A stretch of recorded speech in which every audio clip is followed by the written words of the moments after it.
Sommet européen à Copenhague, en toile de fond, le chômage et le protectionnisme. Coup d'arrêt aux modalités de la décentralisation dans les départements d'outre-mer. Le Conseil constitutionnel déclare la loi non conforme à la Constitution. Les négociations PSPC sur les municipales, Georges Marchais déclare à Antenne 2 que les socialistes devront prendre leurs responsabilités en cas de primaire au sein de la gauche. La boxe en vedette à Paris ce soir avec le championnat d'Europe des poids moyens. Louis Acariès affronte l'Allemand Wissenbach. Madame, Monsieur, bonsoir. Plus les heures passent, plus le miracle technologique se vérifie. Voilà près de 24 heures maintenant qu'un homme vit avec, dans la poitrine, un cœur fait de plastique et d'aluminium. Dans l'hôpital de Salt Lake City aux États-Unis, où la greffe d'un cœur artificiel a été réussie hier après-midi, le patient, un chirurgien dentiste en retraite de 61 ans, qui était atteint d'une maladie cardiaque incurable, est ce soir dans un état satisfaisant. Et il faut saluer le courage de cet homme qui, en toute connaissance de cause, s'étant longuement familiarisé avec tous les détails techniques d'une expérience qui, dans le meilleur des cas, fera de lui un prisonnier d'une machine, accepte ainsi de servir de cobaye humain pour le progrès de la science. Aux États-Unis, d'heure en heure, télévisions et radios informent en priorité de son état de santé. De Washington, Édouard Laure. Mais avec toujours des risques d'infection. Plus de 24 heures après le succès de la première greffe d'un cœur artificiel, les spécialistes américains analysent maintenant minute par minute le déroulement de cette opération. Premier test d'une technique révolutionnaire, mais dont on doute ici compte tenu de ses conséquences sur la vie quotidienne du malade, qu'elle puisse rapidement prendre la place d'une traditionnelle transplantation. Ainsi, déjà en pleine opération, l'un des ventricules est tombé en panne, il a fallu en quelques secondes le remplacer. 7 heures d'opération sur un homme de 61 ans qui est maintenant condamné à vivre relié à un compresseur d'air dans une maison spécialement aménagée à cet effet. L'équipe médicale qui vient de tenter cette première, avec à sa tête un jeune médecin de 38 ans, n'a rien caché des problèmes humains que cette tentative leur avait posés. Ainsi, il a fallu plusieurs mois pour sélectionner un candidat dont le dossier ne devait révéler aucune tendance suicidaire et qui accepterait de servir de cobaye dans une technique dont on ne maîtrise pas encore tous les éléments. Ce soir en tout cas, la première phase de cette expérience est considérée comme une réussite complète.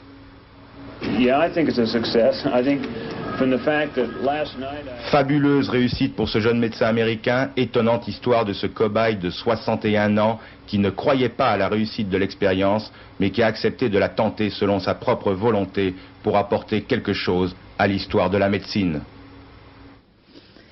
Le fait du jour en France relève du droit constitutionnel et aussi de la politique. Le Conseil constitutionnel, dont la fonction, vous le savez, est de statuer sur la conformité à la Constitution des traités et des lois, le Conseil constitutionnel vient de déclarer non conforme l'ensemble de la loi adaptant la décentralisation aux départements d'outre-mer. L'annulation de cette loi, qui avait été votée définitivement par l'Assemblée le 23 novembre dernier, est un sérieux revers pour le gouvernement, puisque c'est le principe même de l'Assemblée unique élue au suffrage universel qui est nié. Voilà qui mérite une explication technique autant que politique, Daniel Brem. Oui. Alors ce texte qui avait nécessité beaucoup d'heures de travail, effectivement, ne sera jamais publié à l'officiel et le Conseil constitutionnel l'a rejeté en entier. C'est la première fois qu'il procède de cette façon en s'appuyant sur 2 articles de la Constitution. Il a estimé que les assemblées des départements de la métropole et des départements d'outre-mer devaient être élues selon le même système, le même principe électoral.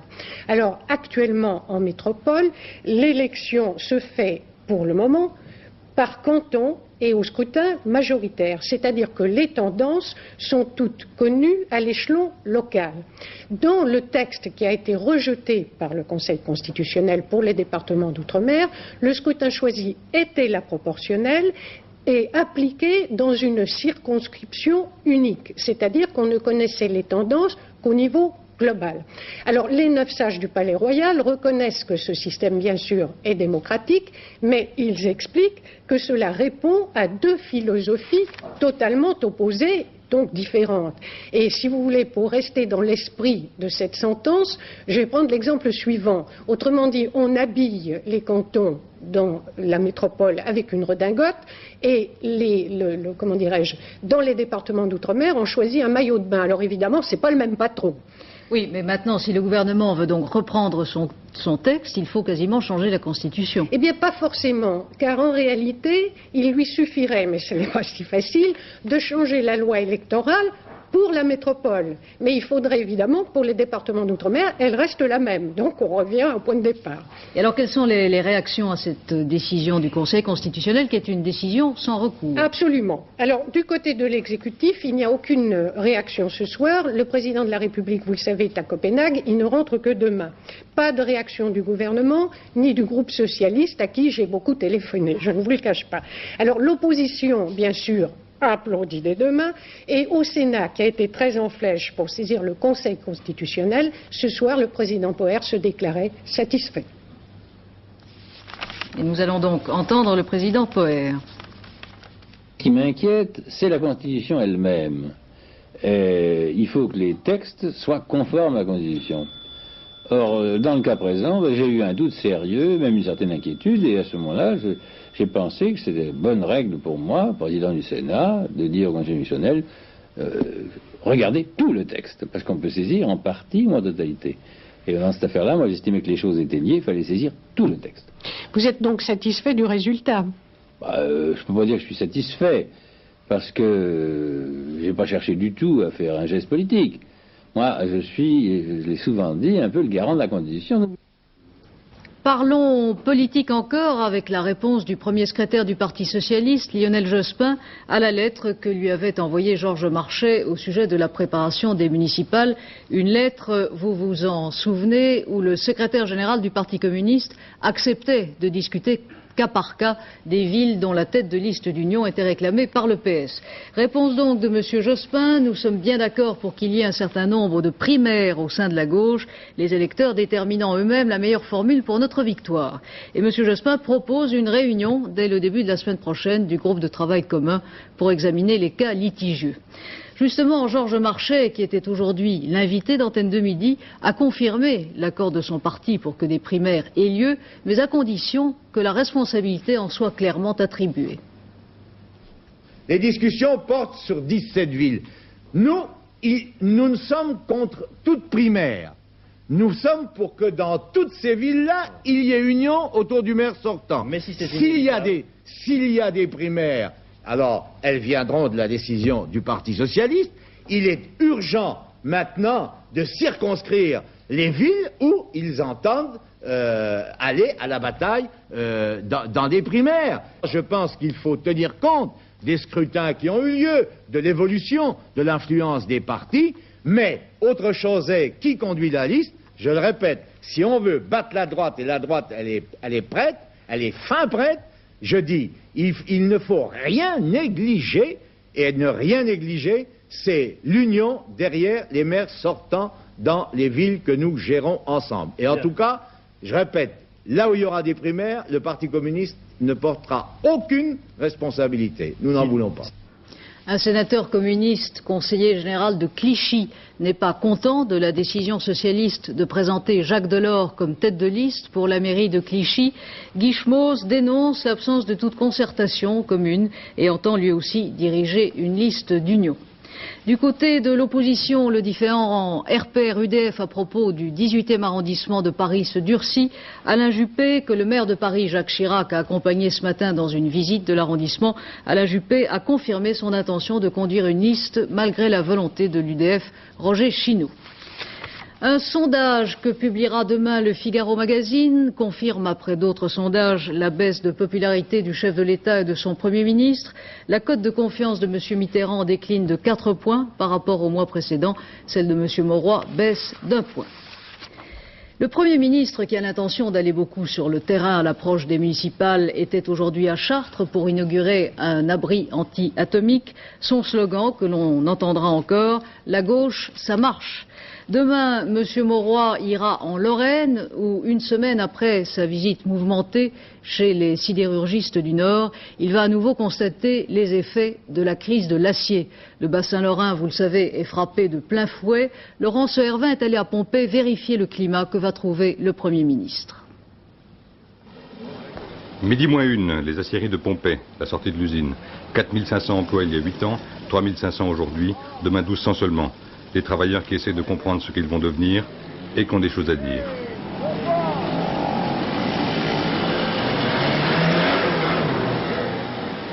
Moi j'irais lui dire, M. Mauroy, c'est une erreur. C'est une erreur fondamentale de laisser fermer notre usine. Il ne faut pas céder au patron et à la CK. Il faut résister. C'est pour ça qu'on a voté pour la gauche, pour que ça réussisse en France. J'irais lui dire ça. Je sais pas, surtout qu'il y a des gens, à l'âge de 14 ans, ils rentrent à l'usine de Pompée, ils travaillent dans les hauts fourneaux, et puis comme ça, avant de partir en retraite, on leur dit vous allez faire autre chose. Je sais pas. Vous êtes déçu ou vous êtes en colère? Pas en colère, c'est raison économique, et puis comme la crise économique elle est mondiale, Dans cette usine, une des plus durement touchées par la restructuration, que pense-t-il? Sans doute un mélange de déception et d'espoir. Ici, on a en grande majorité voté à gauche. On attend du gouvernement qu'il maintienne une production française d'acier et une véritable réindustrialisation de la région.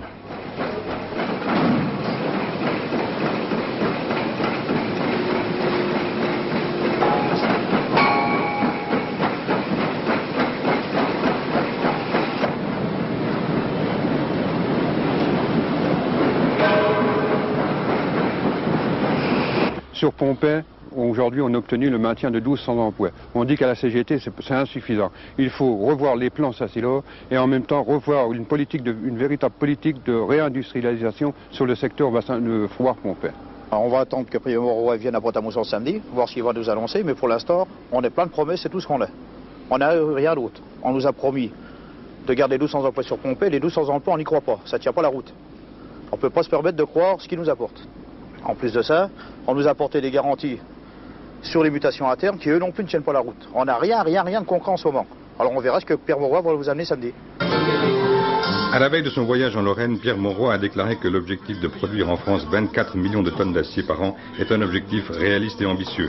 Il n'est pas question de le modifier, mais pour que ces jeunes puissent rester et travailler en Lorraine, il faudra encore davantage de concret.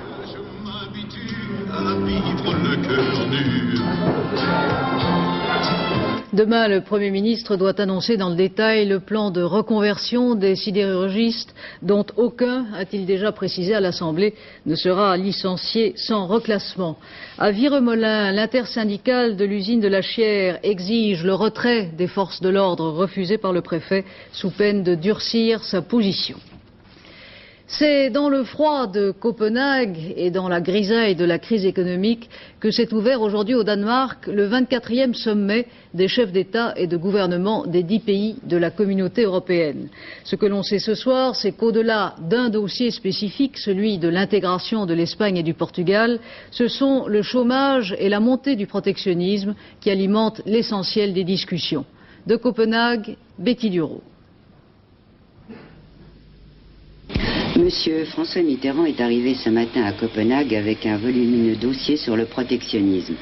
Car si les 10 se sont serrés les coudes lorsque l'Amérique a montré les dents à la dernière réunion ministérielle du GATT à Genève, il risque fort d'avoir des mots lorsque la famille se retrouve seule.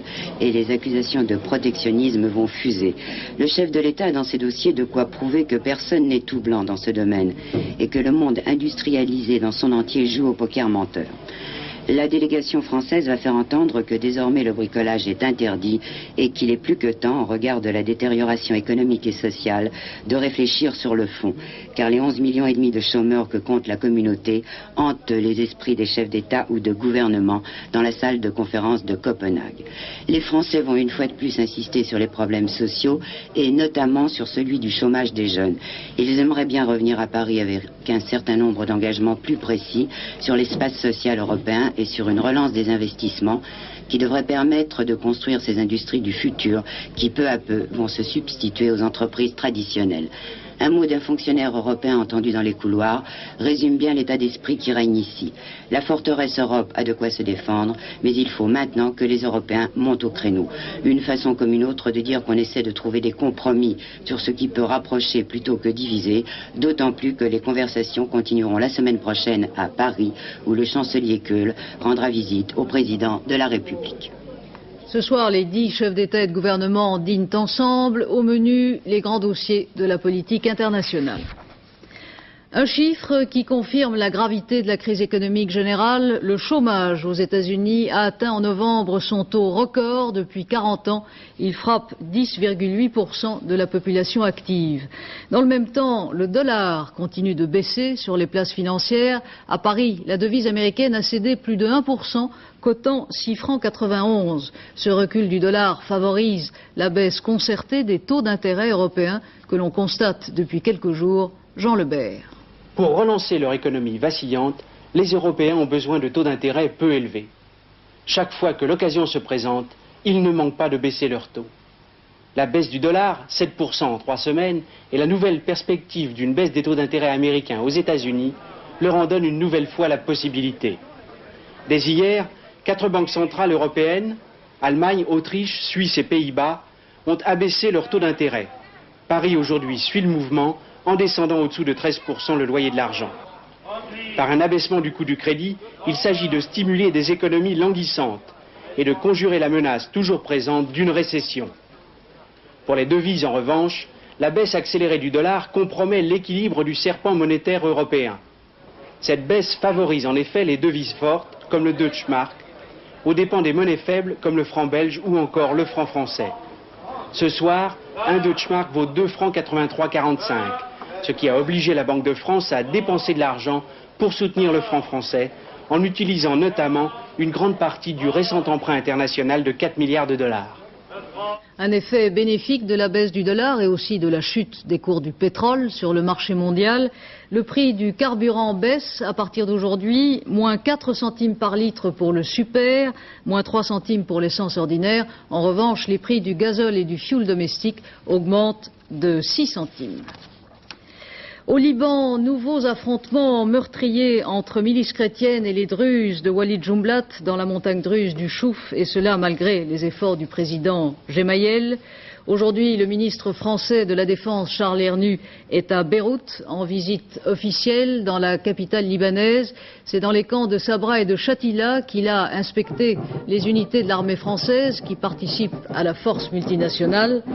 Le procureur militaire libanais a par ailleurs rendu son rapport après enquête sur les massacres dans les camps palestiniens. Selon lui, il n'y aurait pas eu massacre en septembre dernier, mais des combats entre forces libanaises et défenseurs des camps. Toujours selon ce procureur, il y aurait eu 470 morts, dont seulement une faible proportion de femmes et d'enfants. Un mot encore du Proche-Orient. Les dirigeants soviétiques, Yuri Andropov en tête, ont reçu aujourd'hui la mission arabe qui, sous la houlette du roi Hussein de Jordanie, poursuit sa tournée de contact depuis le sommet de Fès.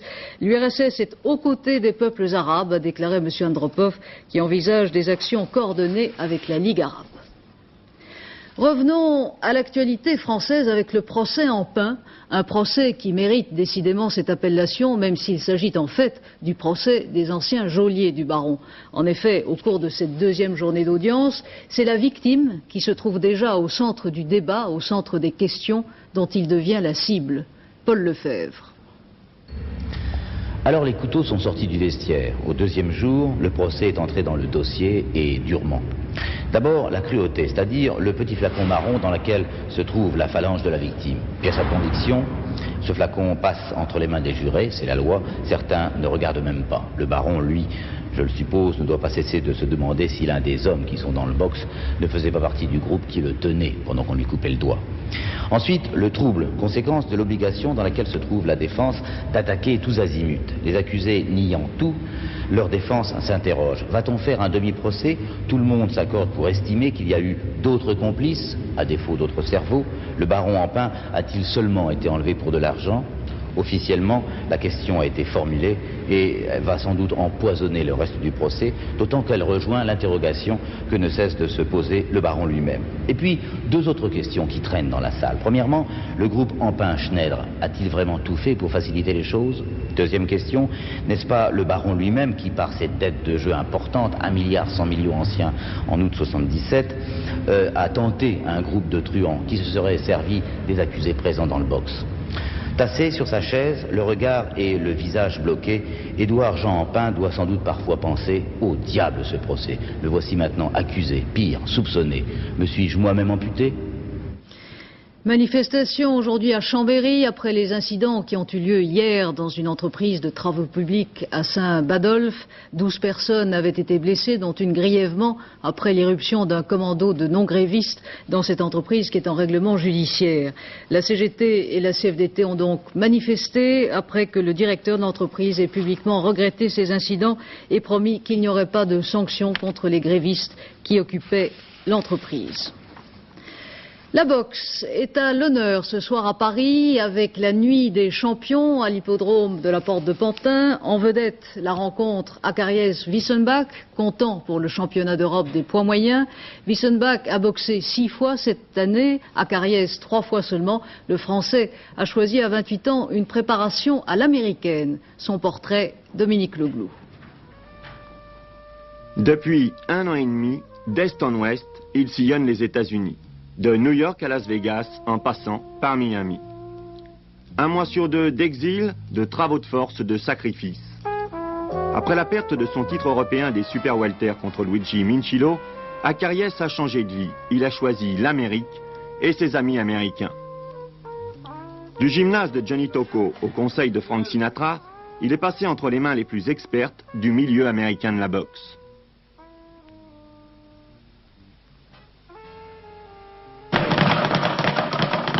À Miami, en septembre-octobre dernier, il s'est entraîné régulièrement avec Mustafa Hamsho, l'un des tout premiers mondiaux.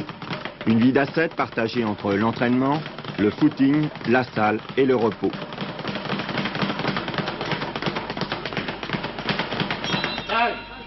Mais qu'est-il donc allé chercher aux États-Unis? Je pense qu'il m'entraîne surtout une certaine méthode. Une méthode de travail, en l'occurrence un programme, qui me permet d'arriver au top niveau un jour J. Et ici en France, je faisais ça un peu comme un amateur qui veut faire une carrière professionnelle. Alors ça peut pas aller et ça coïncide pas. Choc Talami veille au grain. Ramené avec les bagages, l'entraîneur libano-américain a su dès le premier regard comprendre ce qui clochait chez lui, ce qu'il fallait corriger. Je l'ai connu avant et il était un boxeur qui fonce beaucoup dans le ring. Il ne jette pas assez de coups. Et on a travaillé à ça. C'est-à-dire un boxeur qui défendait trop. C'est un boxeur de défense, ça c'est tout. Se servant de son intelligence sur le ring et de son habileté, Choc Talami a fait d'Acariès un boxeur qui aujourd'hui frappe plus vite et plus fort. Le combat de ce soir n'est qu'une étape. L'objectif d'Acariès, c'est un championnat du monde, peut-être celui des moyens contre Marvin Hagler. Marvin Hagler, qui est considéré comme l'un des plus grands champions qui est aux États-Unis en ce moment, a sûrement une faille. Donc, si un jour je dois le rencontrer, je mettrai au point une tactique et je pense que je ne serai pas battu par avance, quoique j'affronterai ce jour-là un très très grand champion. Et puis, si Hagler a d'autres engagements, Louis peut toujours tenter sa chance en super welter. En 83, Acariès n'a qu'un objectif, disputer un championnat du monde. Ça fait mal à Acariès pendant 25 minutes? Bon. Il ne louchera plus pour nous faire rire.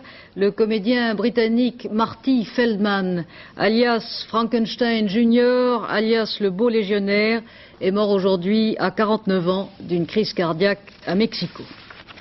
Et maintenant, parlons du temps, Philippe Dumez, du temps pour demain. Oui, eh bien le ciel ne bouge pas beaucoup en ce moment.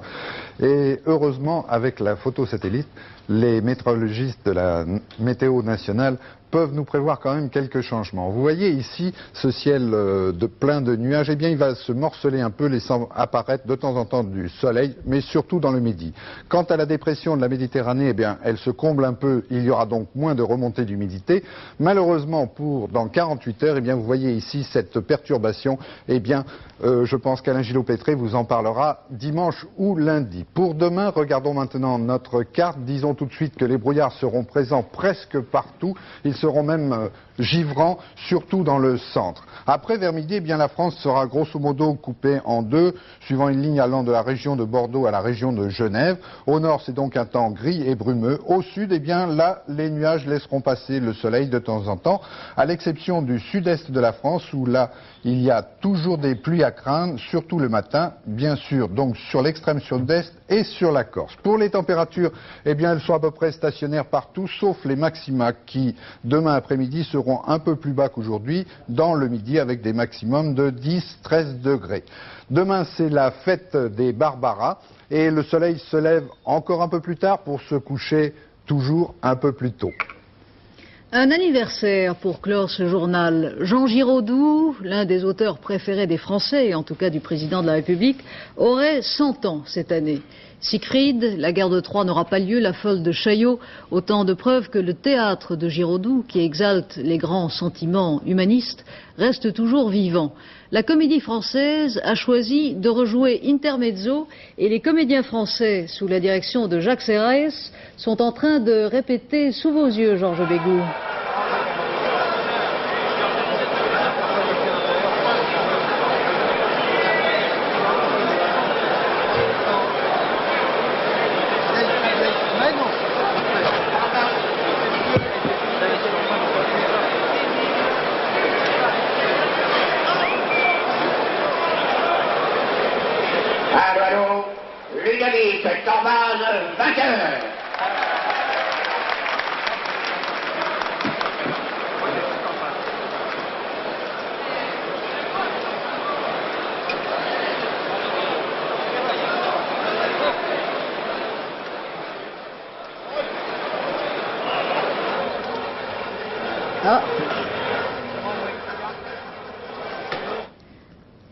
Oui.